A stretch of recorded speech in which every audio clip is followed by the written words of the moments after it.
Guys, growing up in the 80s was rough, I tell you.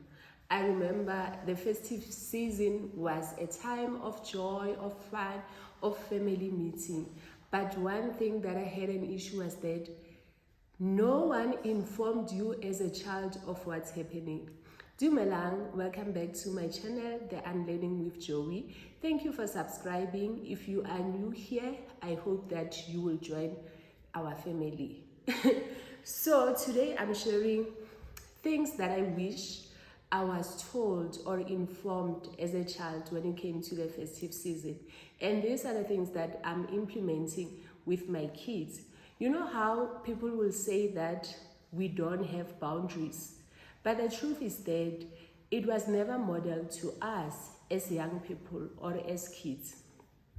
One of the things that I am definitely not doing this festive season is forcing my kids to share their toys.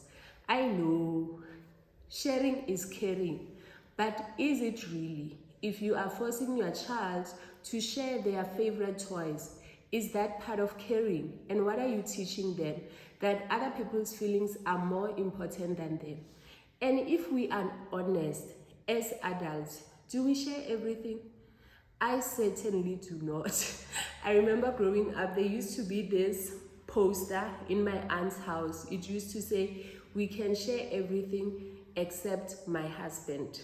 I know, a little too much. But for me, there are certain things that I love so much that I won't even share with my friends or my family members. There are certain items that are so sentimental to me. And the same is true for our kids when it comes to their toys. So what is the solution? Instead of expecting your kids to share all their toys, before you have guests, ask them to put aside the toys that they don't feel like they want to share with anyone else. And you are not teaching them to be selfish, but you are teaching them to be honest with their feelings and to take care of themselves. As the Word of God says, love others as you love yourself. It has to start with you. The second thing that I'm doing, I am going to inform my kids about people who are going to come. I remember growing up, you will be just there and all of a sudden 10 people are there. And okay, at first you are excited because they are kids, you are playing, the nice foods are coming out, the choice assorted is there and everything else. Then in your mind you are thinking that these people are leaving. But then at night you realize that no one is going away.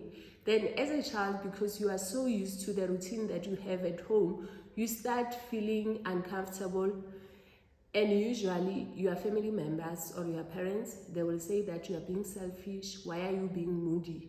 But kids have a right to know that certain people are coming into your space and they are going to stay for this long so that they can manage their expectations and their feelings.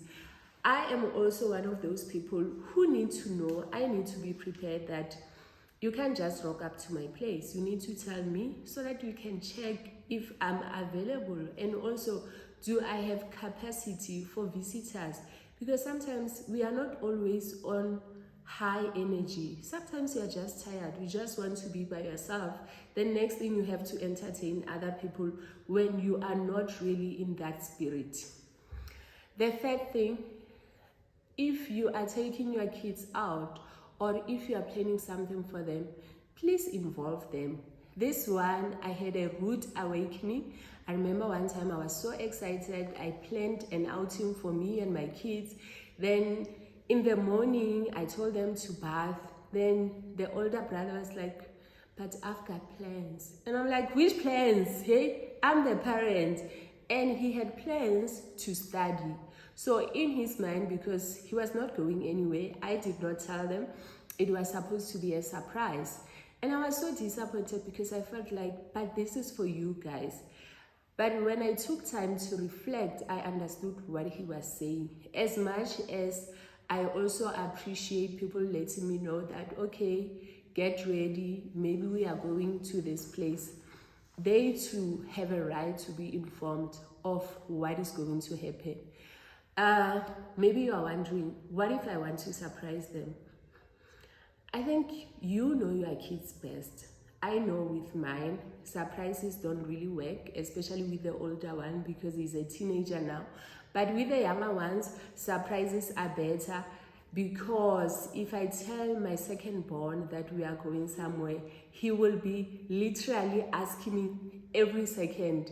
So for both his sanity and my sanity, I only tell him on the day, maybe 2 hours before, and he's always excited to go out. He's one of those kids. If you say, we are leaving, it's like, I'm ready. Where are we going?